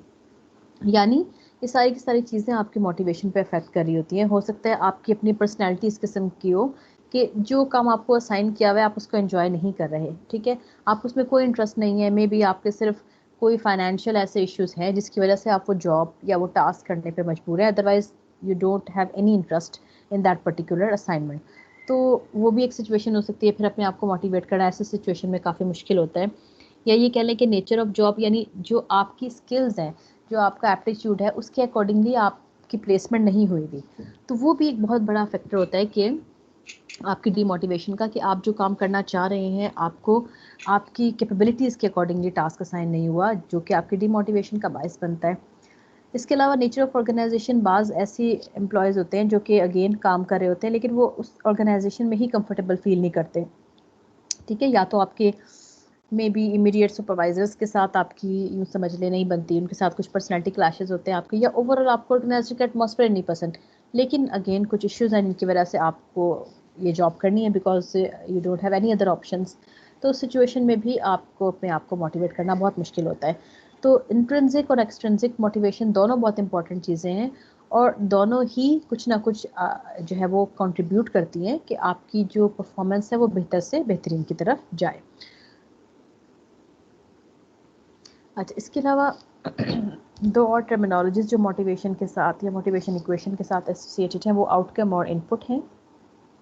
Outcome is anything a person gets from a job और एन ऑर्गेनाइजेशन, यानी जो भी आपकी कंपनी आपको प्रोवाइड कर रही है facility, either in the form of a pay, job security, autonomy, accomplishment, other perks and privileges, वो सारी की सारी चीज़ें जो आपकी कंपनी उस पर्टिकुलर पोस्ट की रिक्वायरमेंट की वजह से आपको प्रोवाइड कर रही है, that is your outcome. Input, anything a person contributes to his or her job or the organization, यानी जो कुछ एम्प्लॉय अपनी कंपनी को दे रहा है ड्यू टू द पोजीशन और दैट पर्टिकुलर जॉब, वो सब इनपुट में आएगा, like time, effort, skills, energy, knowledge, work behaviour, यानी जो कुछ भी एम्प्लॉय दे रहा है अपनी पोस्ट को, अपनी कंपनी को, अपने डिपार्टमेंट को, वो सारी की सारी चीज़ें जो है वो इनपुट में आती हैं। यानी inputs from the organizational members and they will give some performance, ठीक है, जो भी प्रोसेसेस होंगे, आप काम करेंगे, अपनी असाइनमेंट कंप्लीट करेंगे, that will result in some outcomes that are received by organizational members.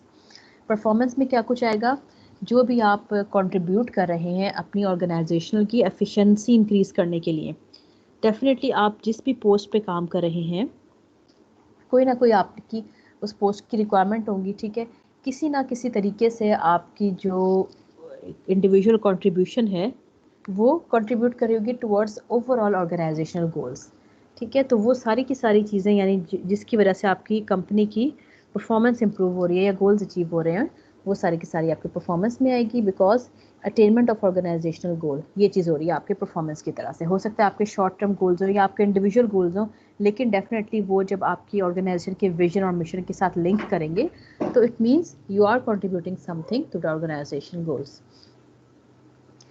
अब जिस तरीके से हमने मैनेजमेंट में बहुत सारी थेरीज पढ़ी थी जो कि आप फिर लिंक करते थे अपनी केस स्टडीज से या डिफरेंट सिचुएशंस बेस्ड पे, इसी तरीके से डिफरेंट मोटिवेशनल थेरीज भी हैं, ठीक है, इनमें से कुछ बहुत कॉमन है जिनकी बेस पे आप डिफरेंट रिसर्च करते हैं, ठीक है, और फिर उन थेरीज़ को प्रूव करते हैं या उनकी बेसिस पे आप कोई लिंक बनाकर कोई सर्वे करते हैं, ठीक है। तो उनमें से हम एक दो थेरीज देख लेते हैं अभी। First is the need theory. It is need है क्या, it is a requirement for survival and well being. Need theories क्या होती हैं, theories of motivation that focus on what needs people are trying to satisfy at work and what outcomes will satisfy those needs. यानी जो motivation की theories हैं mainly उनका purpose ये है कि वो आइडेंटिफाई करें कि लोगों की नीड्स क्या हैं, ठीक, और फिर वो ये देखें कि उन नीड्स को वो वर्क प्लेस पर कैसे सेटिस्फाई कर सकते हैं, यानी उनको किस किस्म का एटमॉस्फेयर दिया जा रहा है, क्या क्या फैसिलिटीज़ दी जा रही हैं जिसकी वजह से उनकी नीड्स सेटिस्फाई हो रही हैं, ठीक। Basis premise is that people are motivated to obtain outcomes at work to satisfy their need. Managers must determine what needs a worker wants satisfied and ensure that a person receives the outcomes when performing well. तो managers के लिए ये ज़रूरी है कि वो identify करें कि वर्कर्स की क्या नीड्स हैं, वो किस तरह से सेटिस्फाई होंगी, और जब तक वो सेटिस्फाई नहीं होंगी तो डेफिनेटली आपका वर्कर बेहतर परफॉर्मेंस नहीं दे पाएगा। तो मेनली उन नीड्स को आइडेंटिफाई करना ज़रूरी है। ये बहुत ही फेमस थ्योरी है जो कि मोटिवेशन की है, जिसे हम कहते हैं Maslow's hierarchy of needs. Sorry, इसमें उन्होंने 5 बेसिक नीड्स आइडेंटिफाई किए हैं, स्टार्टिंग फ्रॉम, अगर आप बॉटम से देखें, lowest level needs up to the highest level needs. यानी सबसे पहले इन्होंने लोएस्ट लेवल की नीड्स को आइडेंटिफाई किया है कि जो बहुत ज़रूरी है, ठीक है। जब तक वो सेटिस्फाई नहीं होंगी तो फिर आप हाईएस्ट लेवल नीड्स की तरफ नहीं जा सकेंगे या उन्हें एड्रेस नहीं किया जा सकता, इसलिए यहाँ पे लिखा हुआ है lower level needs must be satisfied before higher level needs are addressed. अब अगर हम देखते हैं कि लोएस्ट लेवल की नीड पे क्या चीज़ आ रही है, तो वो कौन सी नीड्स हैं? वो फिजियोलॉजिकल नीड्स हैं। यानी हम किसकी बात कर रहे हैं? फूड, वाटर, शेल्टर, यानी बेसिक नेसेसिटीज़ ऑफ लाइफ जो होती हैं। बेसिक पे लेवल टू बाय आइटम्स, यानी इतनी आपकी सैलरी होनी चाहिए कि आप ये जो बेसिक नेसेसिटीज हैं ये मीट कर सकें। अगर यही आपकी मीट नहीं होगी तो ये समझें कि आपकी जो कंपनी है वो तो आपकी अपने वर्कर्स की लोएस्ट लेवल की नीड को ही सेटिस्फाई नहीं कर पा रही, जिसकी वजह से आपका वर्कर कभी भी बेहतर परफॉर्मेंस नहीं दे सकता, ठीक है। वो बेस्ट आउटकम कभी भी प्रोवाइड नहीं करेगा। जो सेकंड लेवल पे नीड्स आती हैं, that are safety. It means जो रिलेट करती हैं आपकी सिक्योरिटी से, स्टेबिलिटी से। यानी ऐसा तो नहीं है कि आपके वर्कर को हर वक्त यही डर लगा हुआ है कि उसको जो है वो टर्मिनेट कर दिया जाएगा, मे बी 1-2 दिन के नोटिस के ऊपर, उसकी जॉब की कोई सिक्योरिटी नहीं है, ठीक है। जॉब सिक्योरिटी, हेल्थ इंश्योरेंस, ये चीज़ें प्रोवाइड नहीं है, तो वो कभी भी मेंटली रिलैक्स होकर काम नहीं कर पाएगा, ठीक। थर्ड नंबर पे जो आती हैं, दैट आर बिलोंगिंगनेस। यानी सोशल इंटरेक्शन, केयर की फीलिंग आप दे रहे हैं, आप अपने एम्प्लॉयज़ को वैल्यू कर रहे हैं, उनकी केयर कर रहे हैं, उनकी जो भी प्रॉब्लम्स हैं उन्हें रिजॉल्व कर रहे हैं।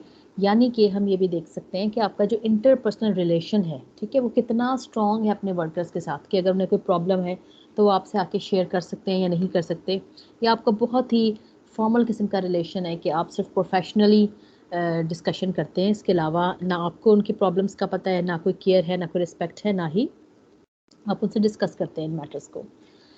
फोर्थ नंबर पे जो आता है वो एस्टीम है, यानी to feel good about oneself, जिसकी एग्जांपल्स में फिर आती हैं प्रमोशंस एंड रिकॉग्निशन। यानी एस्टीम मीन्स कि आप अपने वर्कर्स को वैल्यूड फील करवा रहे हैं, ठीक है, और उनको वैल्यू फील करा रहे हैं, यानी वो जैसा अगर अच्छी परफॉर्मेंस दे रहे हैं तो आप उनको मज़ीद अप्रिशिएट कर रहे हैं, ठीक है। प्रमोशंस मिल रही हैं, उनकी रिकॉग्निशन हो रही है, या वर्बल अप्रिसिएशन हो रहा है, किसी भी फॉर्म में आप उन्हें ये चीज़ या यूँ समझ लें, आप इस चीज़ को रियलाइज़ कर रहे हैं कि आपके वर्कर की परफॉर्मेंस बेहतर है, तो आप उसको वैल्यू करते हैं, आप उसको अप्रिशिएट करते हैं।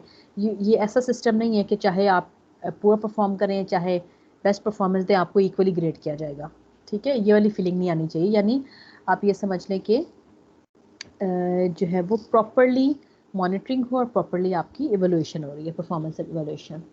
जो हाईएस्ट लेवल की नीड पे आती है टॉप पे, that is self actualization. It means that the your managers are realizing your potential, ठीक है, कि वो आइडिया ले रहे हैं कि अच्छा आपका जो पर्टिकुलर एम्प्लॉय है उसका फुल पोटेंशियल क्या है, उसमें क्या कैपेबिलिटीज़ हैं। So you use the abilities to the fullest. ऐसा तो नहीं है कि आपका जो वर्कर है वो उसमें वो ज़्यादा टेक्निकली स्ट्रॉन्ग है लेकिन आपने उसको सिंपल डाटा एंट्री पे लगाया हुआ है, ठीक है, जिसकी वजह से वो क्या होगा, वो इसका मतलब है कि आप उससे फुल पोटेंशियल का काम नहीं ले पा रहे जिसकी उसमें कैपेबिलिटीज़ हैं। तो ऐसी सिचुएशन में भी आपका जो वर्कर है वो बहुत डीमोटिवेट होता है, यानी उस फुल कैपेबिलिटीज़ के अकॉर्डिंगली उससे काम ना लिया जाए, ठीक है। तो ये कुछ नीड्स हैं जिसे हम मैस्लोज हायरार्की ऑफ नीड्स कहते हैं कि जिनका सेटिस्फाई होना ज़रूरी है।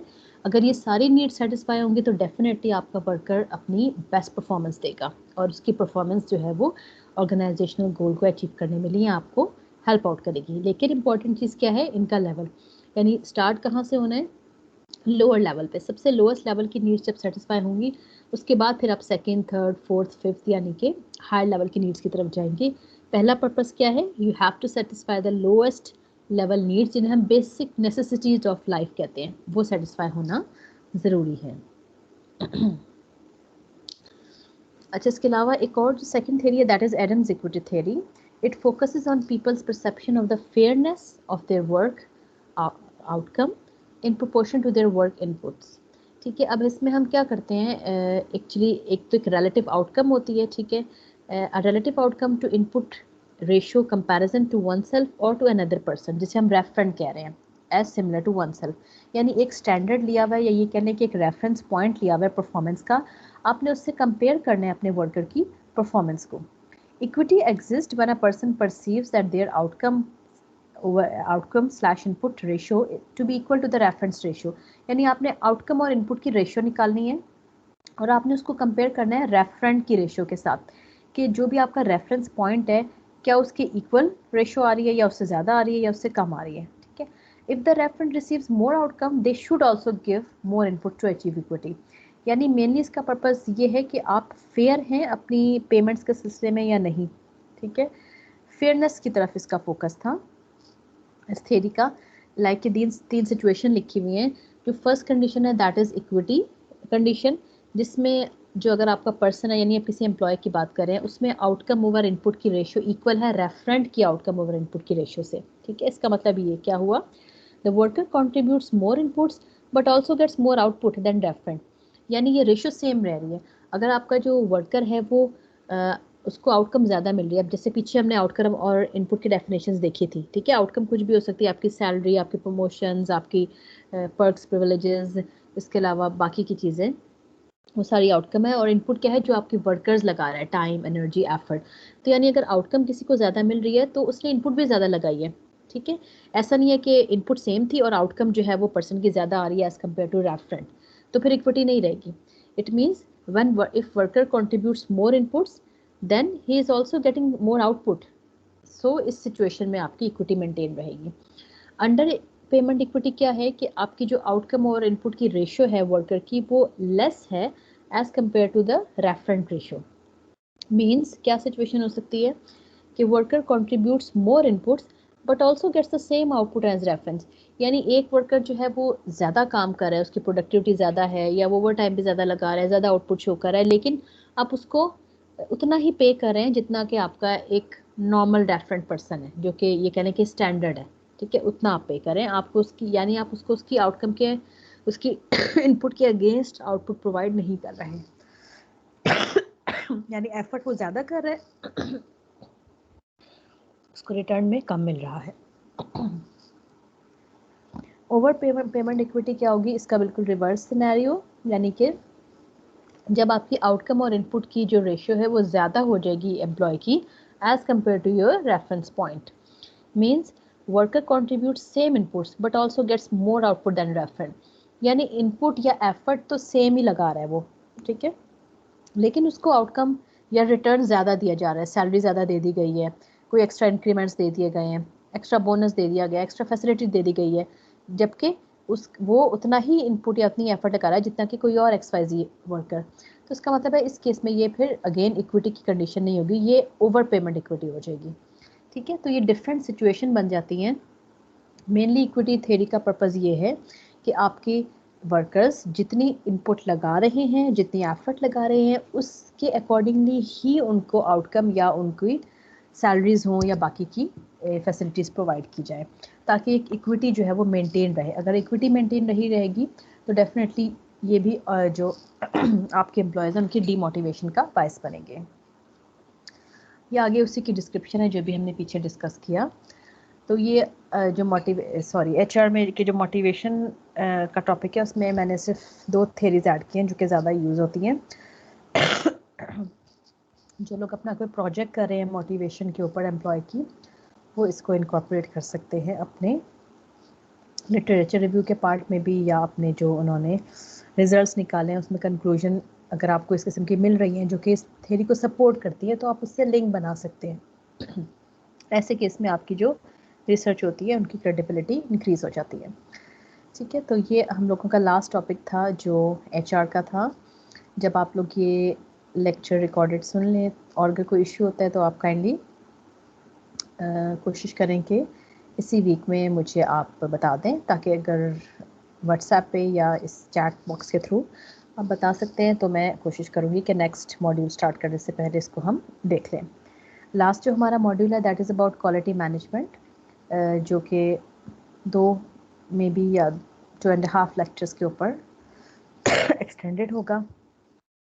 ये एक दफ़ा ख़त्म हो जाएगा 4th मॉड्यूल, तो फिर मैं आप लोगों का वो रिसर्च पेपर वाला एक लेक्चर ले लूँगी। ठीक है, तो कोई इशू हो तो आप लोग मुझे बता दें और क्विज़ के लिए रेडी रहिएगा।